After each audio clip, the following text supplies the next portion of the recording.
역대하 34장 18절부터 32절 말씀입니다.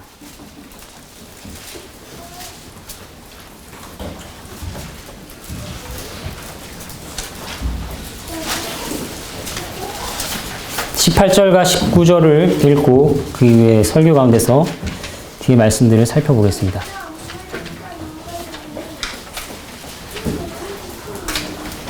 역대하 34장 18절과 19절 말씀.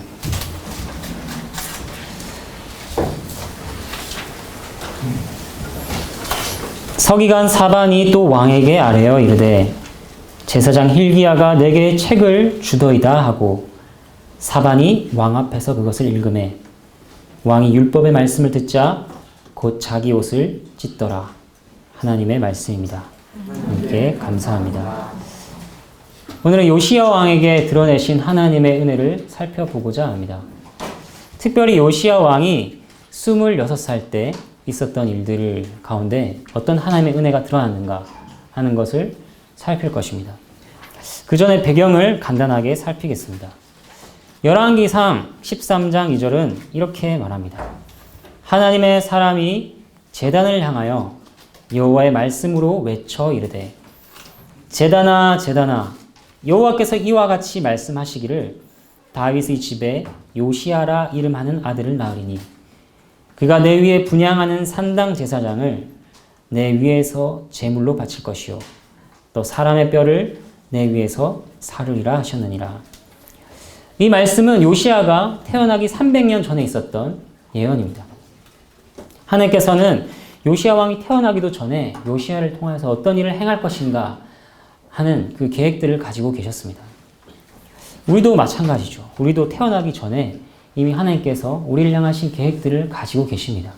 그리고 그 계획들이 계속해서 이루어지고 있죠. 아무튼 요시야에 대한 이 예언이 주어진 때는 이스라엘이 둘로 나뉘어진 지 얼마 되지 않은 때입니다. 그런데 북이스라엘은 이미 우상 숭배로 물들고 있었죠. 그런 상황 가운데서 하나님께서 이 예언을 주신 것입니다. 요시야라 하는 왕이 태어날 것이다. 그래서 이 저주받을 재단을 엎어버릴 것이다. 이 예언부터 요시야가 등장할 때까지 300년 동안 이스라엘과 남유다에는 수많은 왕들이 지나갔습니다. 수많은 크고 작은 사건들이 있었죠. 북이스라엘 왕들은 하나님을 섬기지 않고 백성들을 죄악으로 인도했습니다. 그래서 하나님께서는 아수르라는 큰 나라를 일으키셔서 북이스라엘을 치십니다. 심판하시고 그 침략으로 나라가 완전히 망하게 하십니다. 그래서 남유다만 남게 된 상황이죠. 하지만 남유다의 상황도 좋지가 않습니다. 남유다에도 우상 숭배가 들어왔습니다. 하나님을 섬기고 하나님만을 경배해야 하는데 다른 것들을 섬기고 하나님을 멀리하는 것이죠. 중간중간에 선한 왕들이 일어났습니다. 그래서 개혁이 일어나기도 했죠. 하지만 역사가 흐를수록 상황은 좋지 않게 흘러갔습니다. 특별히 요시야의 할아버지 므낫세 왕 때는 그 상황이 정말로 좋지가 않았습니다. 요시야의 할아버지 므낫세 왕은 하늘의 모든 별을 섬겼습니다. 감히 하나님 성전에 1월 성신을 위한 단들을 세웠죠. 하나님 성전에 아세라 여신의 목상을 세우기도 했습니다. 몰록 숭배를 정착시키고 아들들을 불 가운데로 지나가게 해서 그 아들들을 바쳤습니다. 점쟁이들을 가까이 하고 죄 없는 사람들을 죽이고 아무튼 숱한 일들로 하나님의 진노를 일으켰습니다. 이 일들로 하나님께서는 북이스라엘 내가 쓸어버렸던 것처럼 남유다도 내가 쓸어버리겠다 이렇게 말씀하십니다. 요시야의 할아버지 므낫세 왕은 그야말로 남유다가 망하는데 굉장히 큰 역할을 한 그런 자인 것이죠. 그리고 그의 아들 아몬이 왕이 되었습니다. 요시야의 아버지입니다. 아몬도 다를 바가 없었습니다. 여호와 보시기에 악을 행했습니다. 아몬 왕이 다스린 지 2년 때 반란이 일어납니다. 반역이 일어나서 신하들이 아몬 왕을 죽여버립니다.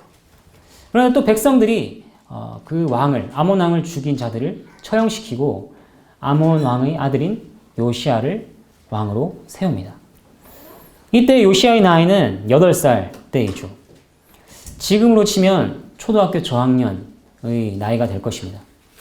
그때 요시야가 왕이 되었습니다. 요시야가 나라를 물려받은 그 상황은 안팎으로 좋지가 않았습니다.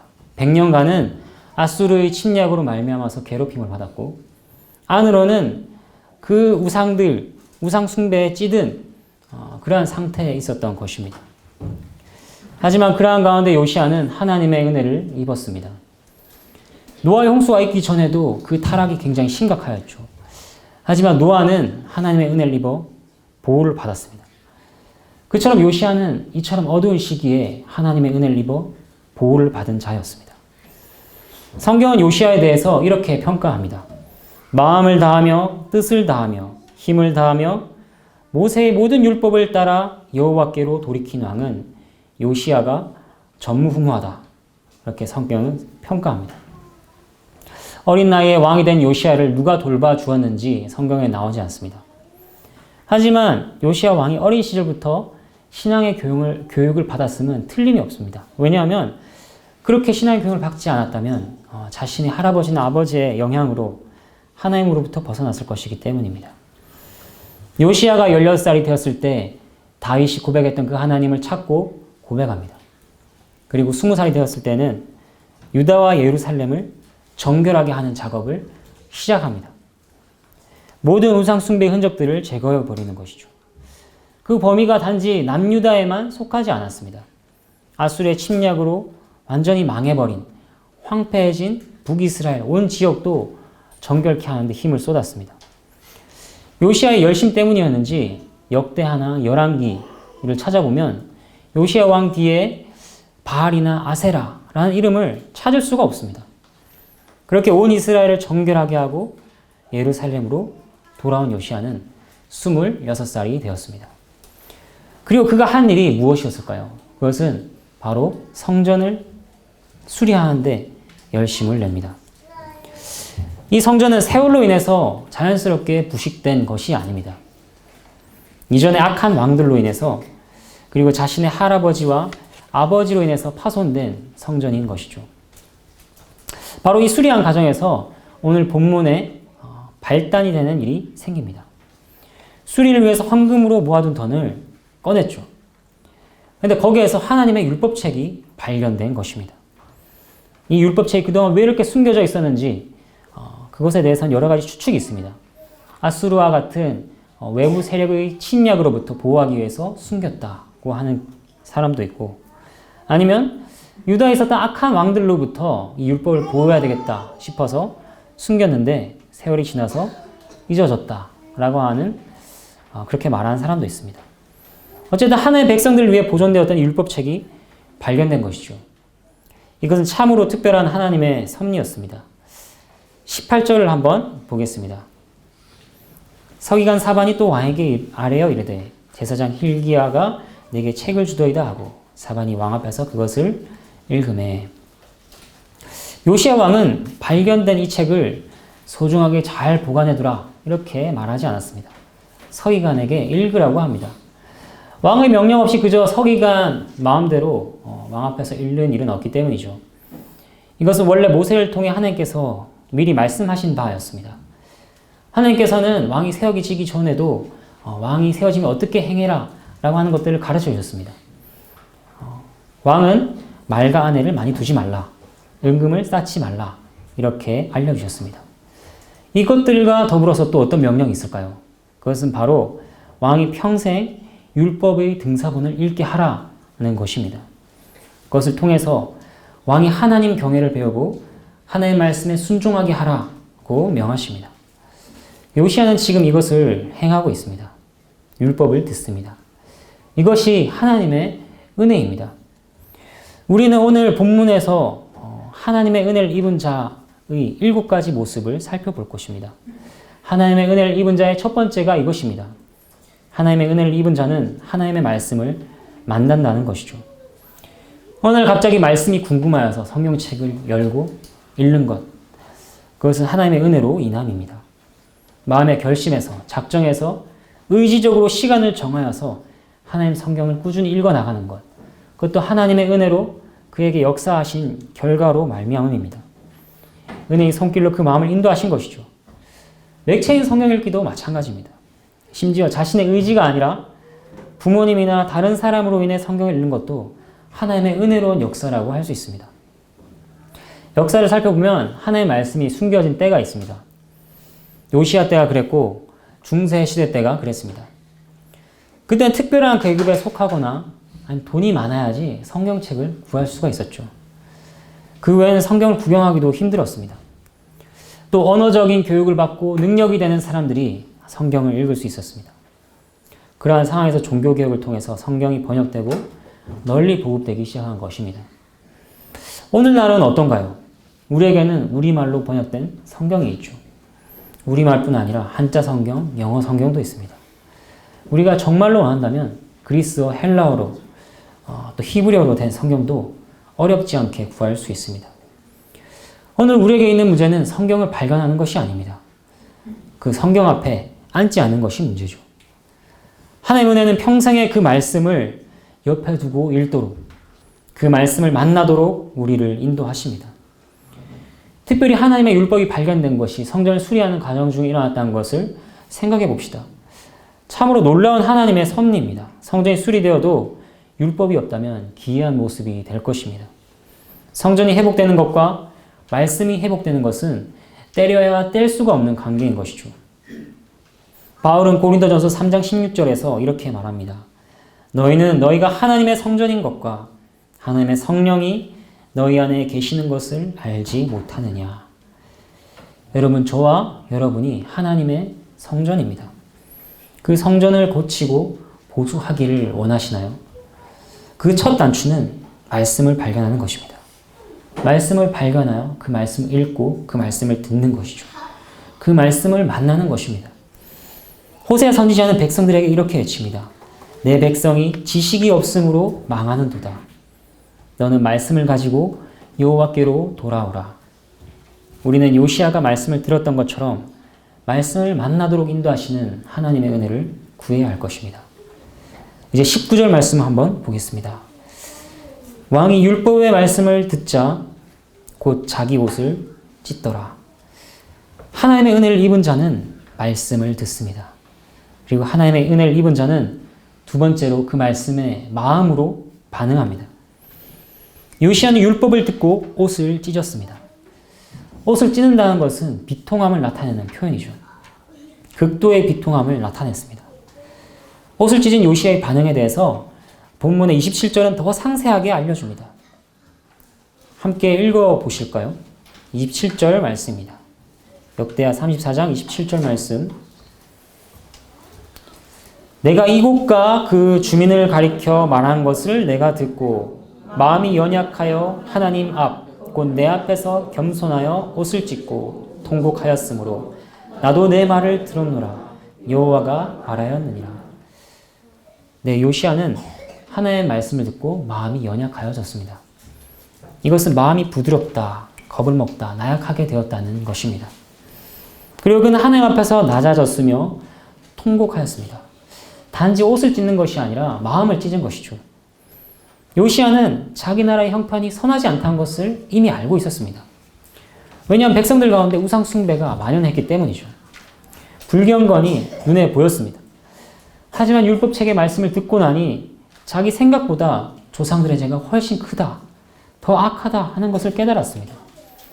그래서 하나님께 돌려진 불명예로 인해 그의 마음은 찢어졌습니다. 그리고 생각보다 자신들에게 임하는 하나님의 진노와 노염이 훨씬 크다는 것을 깨달았습니다. 그로 인해 백성에게 임하는 심판을 생각하니 통곡이 터져 나오는 것이죠. 이러한 요시야의 모습은 하나님의 말씀에 바르고 민감하게 반응하는 모습이라 할 수 있습니다. 이 모습이 현재 가지고 오면 어떤 모습일까요? 우리가 매주 설교를 듣죠. 그리고 설교 전에 성경 봉독을 합니다. 성경 봉독을 하면 하나님의 말씀입니다. 얘기를 하고 우리가 하나님께 감사합니다. 고백을 하죠. 근데 요시야는 하나님의 말씀입니다 하는데 이미 울면서 고백도 못하고 울고 있는 것과 같습니다. 이처럼 그의 마음이 하나님에 대하여 겸손하며 민감하다고 할 수 있습니다. 이것이 하나님의 은혜를 입은 자의 모습입니다. 본래 우리의 마음은 돌 같습니다. 아무리 꼬집어도 아프지 않은 굳은 살 같습니다. 평소 부드러운 사람인데 하나님의 말씀만 가져가면 더 딱딱해지고 굳어 있습니다. 여러분이 아는 최고의 설교가가 누구인가요? 루터인가요? 칼빈인가요? 수많은 설교가들이 있습니다. 스펄전, 로이드 존스. 하지만 어떤 대단한 설교자가 말씀을 전해도 하나님께서 그 마음에 역사하시지 않는다면, 은혜를 주시지 않는다면 그 마음은 담담합니다. 다 튕겨내죠. 하지만 하나님의 은혜가 임하면 성경을 읽기만 해도 깨닫고 눈물을 흘립니다. 아기 피부와 같이 연약하고 부드러우며 여린 마음이 됩니다. 이것이 요시야에게 임한 하나님의 은혜였습니다. 우리가 사모해야 할 은혜죠. 이제 하나님의 은혜를 입은 자의 세 번째 모습을 보겠습니다. 20절부터 22절까지 말씀을 한번 보겠습니다. 왕이 힐기야와 사반의 아들 아히감과 미가의 아들 압돈과 서기관 사반과 왕의 시종 아사야에게 명령하여 이르되 너희는 가서 나와 및 이스라엘과 유다의 남은 자들을 위하여 이 발견한 책의 말씀에 대하여 여호와께 물으라. 우리 조상들이 여호와의 말씀을 지키지 아니하고 이 책에 기록된 모든 것을 준행하지 아니하였으므로 여호와께서 우리에게 쏟으신 진노가 크도다 하니라. 이에 힐기야와 왕이 보낸 선지자들이 여선지자 훌다에게로 나아가니 그는 하스라의 손자 도카스의 아들로서 예복을 관리하는 살룸의 아내라. 예루살렘 둘째 구역에 살았더라. 그들이 그에게 이 뜻을 전하매 요시야는 옷을 찢고 통곡하고 난 이후에 신하들에게 명합니다. 이 책의 말씀에 따르면 우리의 상황이 너무나도 좋지 않구나. 너무나도 심각하다. 우리는 이제 어찌 되는 것인가? 이제 어떻게 해야 하는가? 어찌하면 이 상황에서 건짐을 받을 수 있는가?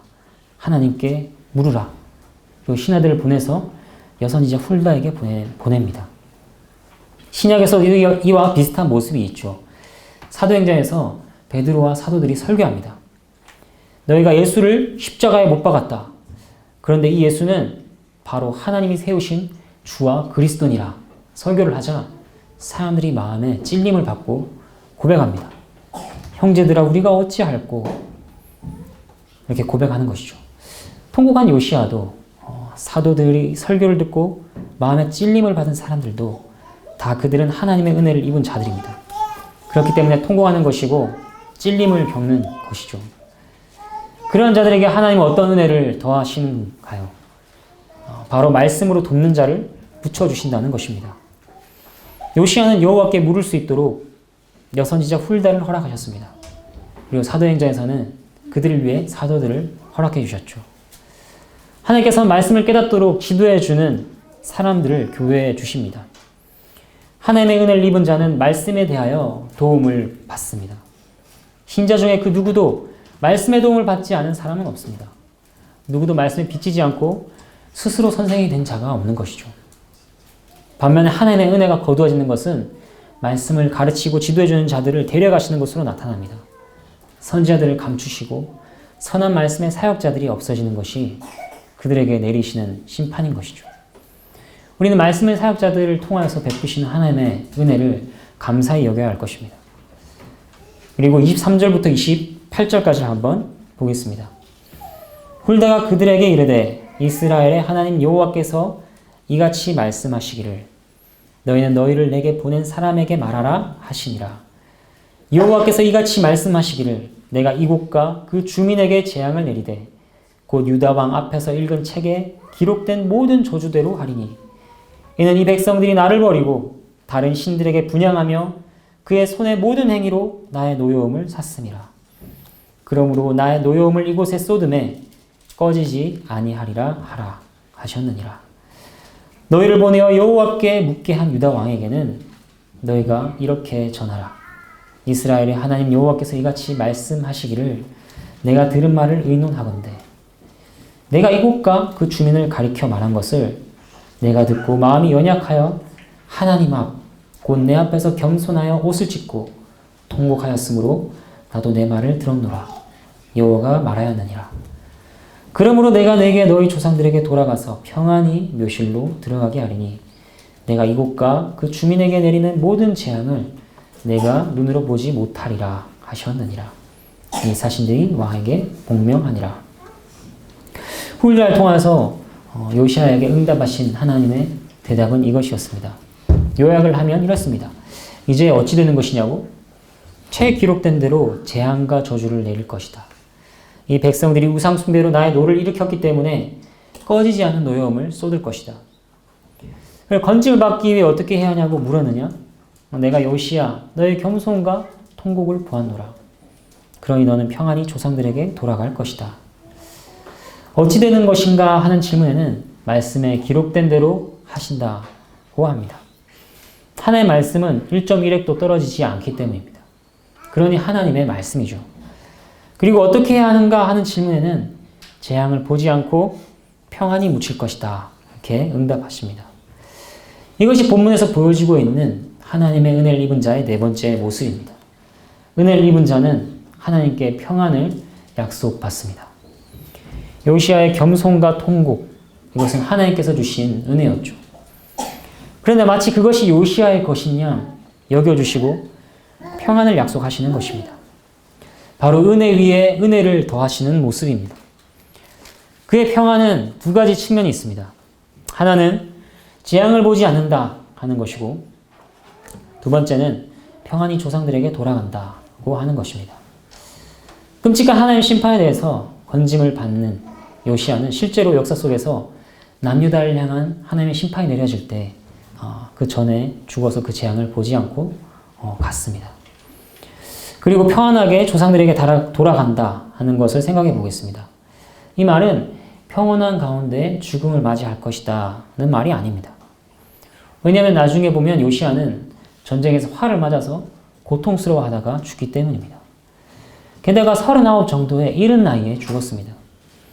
그러니까 장수와 평안한 방식의 죽음을 맞이할 것이다 하는 게 아니죠.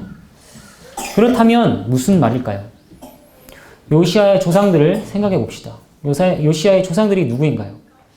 그의 조상들은 아브라함과 이삭과 야곱, 다윗입니다. 믿음의 선조들이죠. 하나님께 은혜를 입은 자들입니다. 그들이 죽은 이후에 모이는 곳은 하나님의 낙원입니다. 그 조상들이 모인 곳에 요시야를 이끄시겠다 하는 것입니다. 죽음 너머의 복락을 보장하는 약속인 것이죠. 신자도 죽을 때 다양한 모습으로 죽습니다. 세상 사람과 다를 바가 없습니다. 되도록이면 덜 고통스럽게 죽으면 좋겠지만 전쟁이나 사고나 아니면 질병으로 죽을 수 있습니다. 잠을 자는 중에 평안히 죽는 경우가 있지만 그렇게 많지가 않죠. 하지만 확실한 것이 있습니다. 그것은 하나님의 은혜를 입은 자는 죽음 너머에 있는 영원한 평안을 보장받는다는 것입니다. 그것을 약속하시는 것이죠. 요시야는 그렇게 하나님께 위로를 받았습니다. 그리고 그 위로는 모든 하나님의 은혜를 입은 자들을 위해서 있는 것입니다. 다섯 번째를 살펴보겠습니다. 29절과 30절 말씀입니다. 왕이 사람을 보내어 유다와 예루살렘의 모든 장로를 불러 모으고 여호와의 전에 올라가매 유다 모든 사람과 예루살렘 주민들과 제사장들과 레위 사람들과 모든 백성의 노소를 막론하고 다 함께 한지라. 왕이 여호와의 전 안에서 발견한 언약책의 모든 말씀을 읽어 무리의 귀에 들려주고. 요시야는 하나님의 심판이 변함없이 시행될 것을 들었습니다.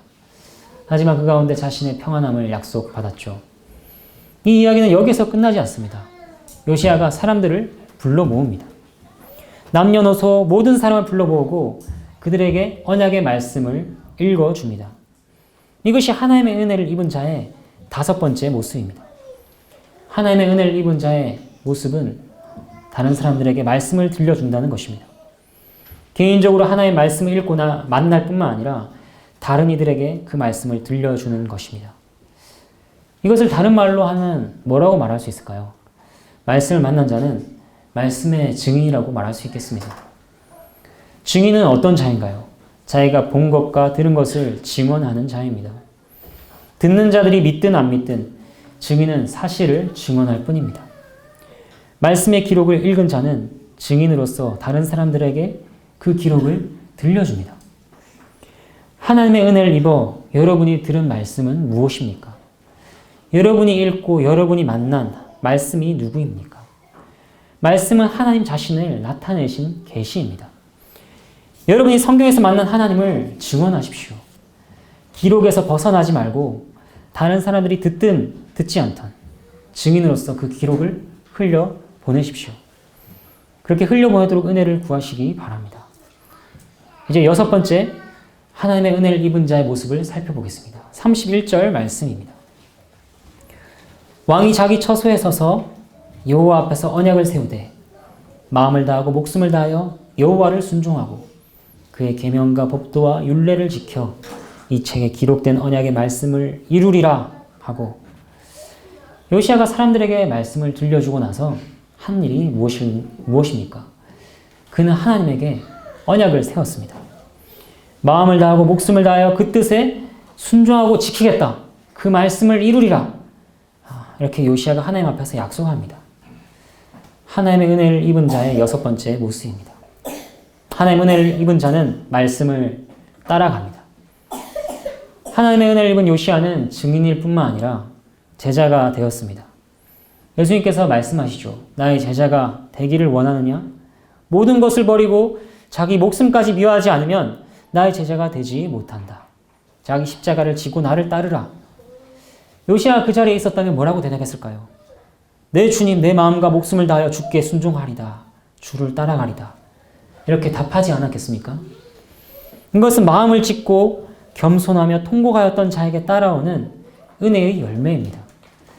하나님의 은혜는 말씀에 반응하게 합니다.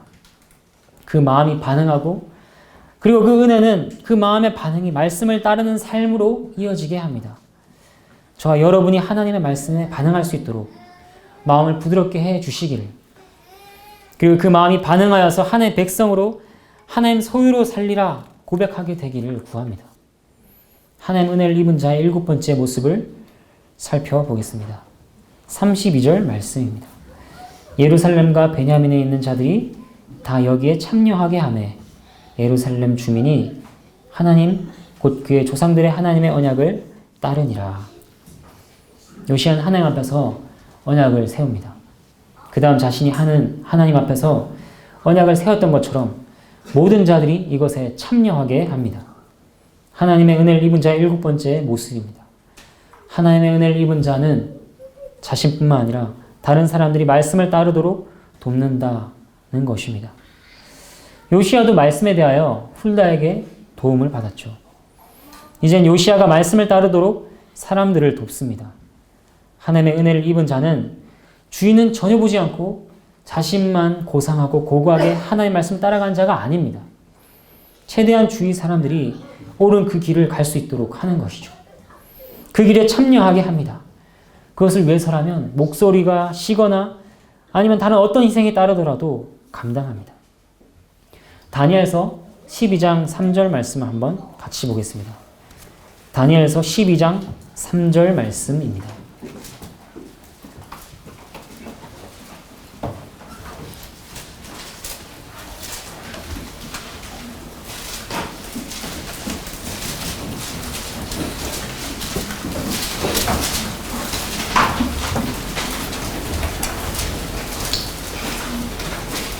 다니엘서 12장 3절 말씀 다 찾으셨으면 함께 읽겠습니다. 지혜 있는 자는 궁창의 빛과 같이 빛날 것이요 많은 사람을 옳은 대로 돌아오게 한 자는 별과 같이 영원토록 빛나리라. 이 말씀과 같이 하나의 은혜를 입은 자는 많은 사람을 옳은 대로 이끄는데 저마다의 역할을 감당합니다. 그리고 그는 영원히 별과 같이 빛날 것이라 약속하십니다. 우리가 한 것 이상의 영광이 약속되는 것이죠. 이러한 은혜는 모든 신자에게 허락되고 또 요청되는 바입니다. 골로새서 3장 16절은 이렇게 말씀하십니다. 그리스도의 말씀이 너희 속에 풍성히 거하여 모든 지혜로 피차 가르치며 권면하라. 우리가 선생으로 섬기지 않는다 할지라도 우리는 선생의 부르심을 받습니다. 서로 간의 교우 간에 하나님의 지혜로 하나님의 말씀으로 피차 권면하고 가르치는 것, 이것이 은혜를 입은 자에게 허락되고 요청되어 있는 것이죠. 이제 말씀을 정리하도록 하겠습니다. 본문에서 요시야를 통해 하나님의 은혜를 입은 자의 7가지 모습을 살펴보았습니다. 첫 번째는 말씀을 듣는다는 것이요. 둘째는 말씀의 마음으로 반응한다는 것이고, 세 번째는 말씀에 대해 도움을 받는다는 것이었습니다. 그리고 그는 평안을 약속받습니다. 말씀을 들려주는 증인이 되며 말씀을 따라 사는 제자가 됩니다. 마지막으로 말씀을 따라 살도록 돕는 선생이 됩니다. 이 세상에서 누가 복된 자입니까? 하나님의 말씀을 따라 걷고 말씀의 길에 서며 말씀의 자리에 앉는 자. 주야로 그 말씀을 묵상하며 사람들에게 말씀을 흘려보내는 자. 그가 가장 복된 자입니다. 말씀이 하나님께서 자신을 나타내신 계시라고 말했죠. 이렇게도 말할 수 있겠습니다. 하나님을 따라 걷고 하나님 길에 서며 하나님과 함께 앉는 자. 주야로 하나님 묵상하며 사람들에게 하나님을 흘려보내는 자. 하나님을 소유한 자. 그가 바로 하나님의 은혜를 입은 자입니다. 함께 찬양하겠습니다.